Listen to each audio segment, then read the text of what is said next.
Ha? Ang tanong niya sa'yo, normal lang ba na medyo namumuong dugo ang inilalabas kapag daw merong menstruation? Actually, normal yun, Arian, kasi yung pamumuo ng dugo na yan, depende yan kasi sa kapal ng lining ng mattress na natatanggal during menstruation. So, although masasabi naman natin na it should not be cause of alarm kasi nga normal, pero titingnan din ng isang babae kung ito ba ay yung isang bawat cycle ba niya ipare-pareho. Baka naman kasi nagpo-progress yung dami ng pamumuo na yan, hindi na rin normal yun. So, kailangan yan magpakonsulta. Pero no cause for alarm. No cause for alarm kung pare-pareho yung flow ng kanyang cycles every month. Ayun naman pala. O, eto pa ang isa pang Facebook question natin. Mula kay Kimi Alcoseba Medina. Ang katanungan niya, okay lang ba na isang linggo na ang pagitan ng menstrual period? Okay. Hindi ito okay, Kimi, kasi ang menstrual cycle dapat ay mga every 28 days yun, na may plus or minus 7 days ka. Hormonal problem ito na may imbalance ka lang ng estrogen and progesterone.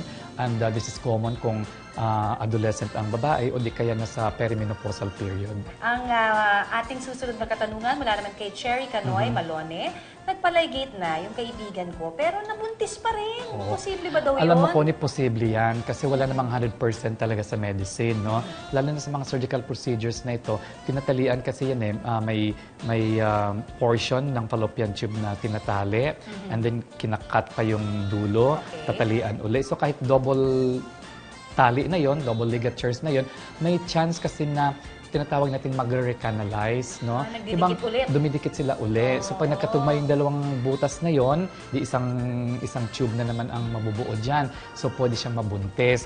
Ito kasi ang kailangan sa mga doktor din na mga gumagawa ng procedure na dapat bago magpapirma ng informed consent sa pasyente, i-explain muna yung mga possibilities. Kasi may possibility. It's less than 1% pero syempre kung sa'yo mangyari yun, ayaw mo naman siguro, no? Hindi, pero sa totoo lang you have to see it this way din. Kapag pinutol na, di ba? O nilaygate na kayo, tapos nabuntis kayo, meant to be. Meant to It's be. God's blessing. Oo, God's blessings yan. Kailangan mag-rejoice tayo Yes. dyan. At ang susunod nating tanong mula naman kay Lee Yuanhua. Lee. Lee. Oo. Lee na lang for sure. Si Lee. Lee Yuanhua. Normal ba na nagkakapasa sa katawan kapag may monthly period? Okay. Hindi ito normal, Connie, pero makikita natin to sa mga few percent of women. Ang cause nito ay tinatawag natin capillary fragility. Yung capillaries kasi sila yung mga pinakamaliit na mga blood vessels sa katawan natin. So kung may hormonal imbalance yan between estrogen and progesterone, although hindi naman ito established fact talaga, no, mga na-theorize lang nila, nagkakaroon ng parang mahina yung walls ng capillaries na ito at konting change sa resistance ng blood vessels, pumuputok sila.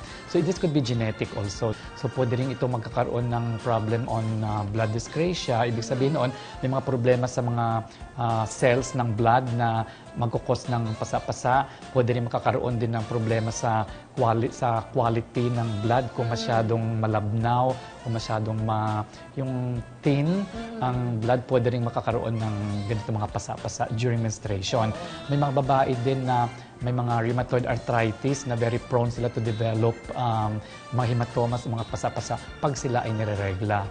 This is not to say na meron namang iba pang mas malala like leukemia. Yes, pwede rin yun. Kasi blood dyscrasia yan. So pwedeng magkakaroon ng leukemia, any form of blood dyscrasias na nagkukos ng pasa-pasa na yan.